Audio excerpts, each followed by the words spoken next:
সংস্কৃতিকে জানিস কি ছোট মেয়ে আমার নয়, আমার পেটে হয় নাই, আমার না হয় নাই তো হয় না আমি সদমা ওর। হ্যাঁ আমার সদমা আমার মা নাই বন্ধুরা আমার সদমা গেছে মানুষ কি আমার সদমা এই যে দাঁত কাটতে দাঁতে মর্ম মা আছে তো এই জন্য বুঝতে পারছিস না। ওরাই বলছে তোর কথা।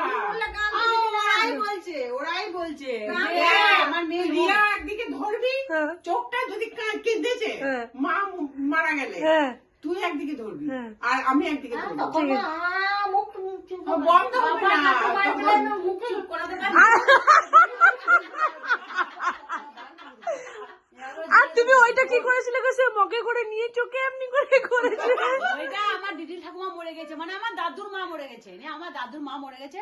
আর দেখছি আমরা পুতুল খেলছি, আমার একটা বান্ধবীকে নিয়ে এনে দেখছি সবাই কাঁদছে। মায়ের তো আমাকে পাত্তাই দিত না যে আমি ছেলে ওইখানে রয়েছি বসে, ওইখানে মরে গেছে, যেতে হবে, কাঁদতে হবে, কিছু না। ওরা বিটকাল দিয়ে কাঁদছে, আমার মাও বিটকাল দিয়ে কাঁদছে। ও ঠাকুমা গো তুমি কোথায় গেলে গো? মা কেন এত জোর কাঁদবে? মা তো ঠাকুমা, ও তো নিজের ঠাকুমা নয়, ও তো বিয়ে হয়ে এসছে, আমার বাবার ঠাকুমা। নিয়ে পরে আমিও কাঁদছি, নিয়ে আমরা বসে বসে পুতুল খেলছি, নিয়ে আমার ঠাকুমা ডাকতে এসেছে, মানে আমার দাদুর মা মরে গেছে, আমার ঠাকুমা এসছে। পুতুল খেলি দেখ না দিদির ঠাকুমা মরে গেল। হ্যাঁ মরে গেল, তখন সবাই দেখছি পিসিরা কাঁদছে। তখন আমি কি করবো, আমার তো চোখে জল বেরোচ্ছে না, আমি ওইটুকুনি বাচ্চা 5-6 বছরের। যে সবাই কাঁদছে, তখন আমি মগে জল রেখেছিলাম, মগে জল নিয়েছি, নে পম্পা তুইও কাঁদ আমিও কাঁদি, নে পম্পা কাঁদ, ও ঠাকুমা গো, ও